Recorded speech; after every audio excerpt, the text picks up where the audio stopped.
Chapter 1, A New Nest. All new mothers have a nesting instinct, even human mothers who haven't any idea how to build a nest.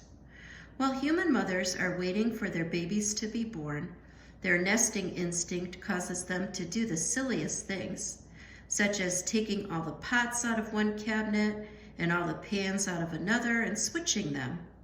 Human mothers don't know why they are doing this, except that some little voice in their head is saying, "Keep busy, keep busy."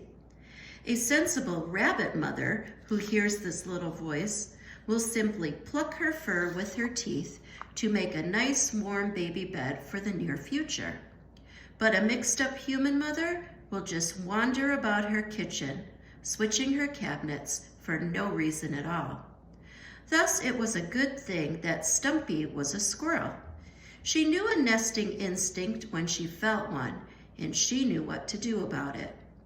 For many days now, every part of her red squirrel body had been shouting, "Keep busy, keep busy." And was she ever keeping busy? For the new nest she was building, she had collected the choicest twigs and the finest leaves, and, because she was sure of what was about to happen, bits of the pink-dotted, blue-flowered, or green-starred material that could be had by a little digging in the can behind the town sewing shop. One morning she had even happened upon a bit of cloth decorated with pictures of little red squirrels carrying small brown nut sacks, and she nearly fainted away. It was better than she could have hoped for her new babies. And new babies indeed were what she was about to have. Babies to love, to keep clean, to bring up close against her fur in the dark night. Stumpy was about to become a mother, and oh, she was proud and busy, quite busy.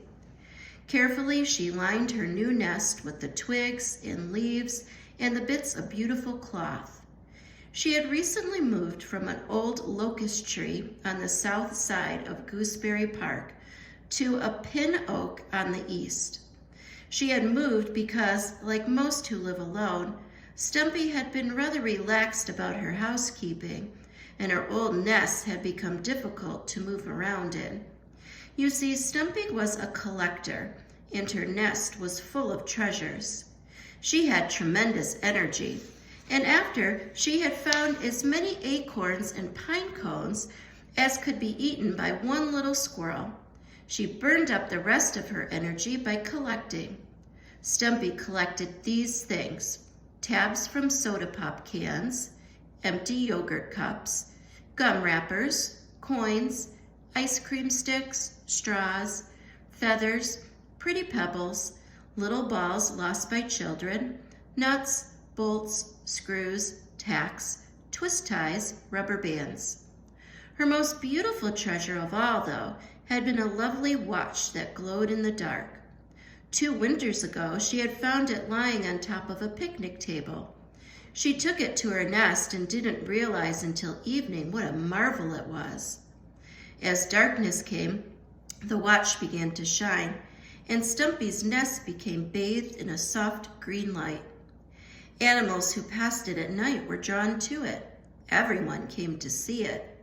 And news spread far and wide of the glow-in-the-dark nest in Gooseberry Park. Unfortunately, the news spread too far and too wide. Someone came one day and stole that watch from Stumpy's nest. Stumpy never found it again, though for weeks she sat high in her tree at night and looked out over the park, hoping to see that soft green glow. She never did. Still, Stumpy had other treasures, in fact, too many treasures, and her collection had gotten all out of control. Stumpy knew that no self-respecting mother of several young children could have her babies sleeping among wood screws and twist ties. So she found a new tree and built a clean nest and organized her collection to give plenty of room for her babies. Her friend Kona would be proud of her housekeeping. Each time she collected something new, Kona would say to her, "Stump, you've too many things." And she would answer, not things, treasure.